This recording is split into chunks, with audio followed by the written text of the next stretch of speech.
मर्जी, जब आत्मा सुख दुख से परे है तो नरक या स्वर्ग में जाने से पहले इसे कई प्रकार की यातनाएं और सुख या दुख का अनुभव कैसे होता है? क्योंकि मृत्यु के बाद नश्वर शरीर तो मृत्यु लोक पर ही नष्ट हो जाता है। इसका उदाहरण बिल्कुल फिट है।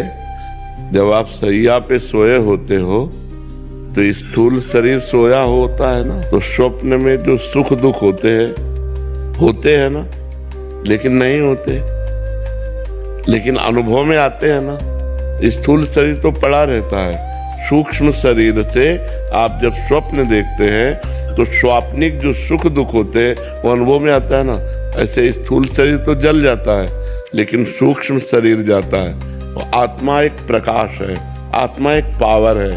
आत्मा कोई व्यक्ति नहीं है, वो पावर है। वो सूक्ष्म शरीर को पावर देता है, और भोग जब सूक्ष्म शरीर भोगता है तो अनुभव आत्मा को होता है। आत्मा को कोई कष्ट नहीं होता। नैनम छिन्दन्ति शस्त्राणि नैनम दहति पावका न चैनम क्लेदयन्त्यापो न शोषयति मारुता। अग्नि जला नहीं सकती, जल डुबो नहीं सकता, वायु सुखा नहीं सकती। आत्मा अग्नेयास्त्र, वायुवास्त्र, वरुणास्त्र इनके प्रभाव से परे है। लेकिन जैसे स्वप्न में कोई दुख ना होने पर भी हमें दुख या सुख का अनुभव होता है। जो सपने सिर काटे कोई, बिन जागे दुख दूर न होई। अगर स्वप्न में कोई गला काट रहा तो वैसे ही गला कटता हुआ नजर आता है। अपने को अनुभव आता है, भयानक दुख होता है, लोग चिल्ला पड़ते हैं, लेकिन एक खरोच भी नहीं होती। ये कब पता चला? जब जगे। ऐसे जीव को सूक्ष्म शरीर से नरक या स्वर्ग आदि के सुख या दुख भोगना पड़ता है।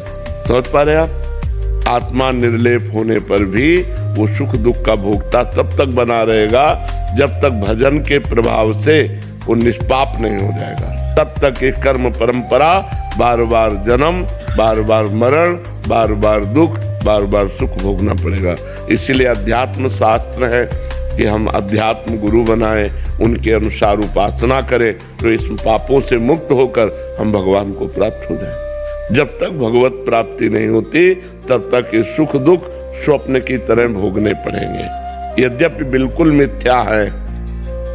अब जैसे सपने में कोई डूब रहा है, तो बाहर से हम उसकी नाव की व्यवस्था कर दें, तैराक की व्यवस्था कर दें, लेकिन हम उसे बचा नहीं सकते। उसे बचाने का एक उपाय जगा दो। ऐसे ही ये जो हम सुख दुख भोग रहे हैं, इससे बचने का कोई उपाय नहीं। एक उपाय है, जग जाओ। हर कष्ट का बचने का उपाय केवल भगवान है, दूसरा नहीं है।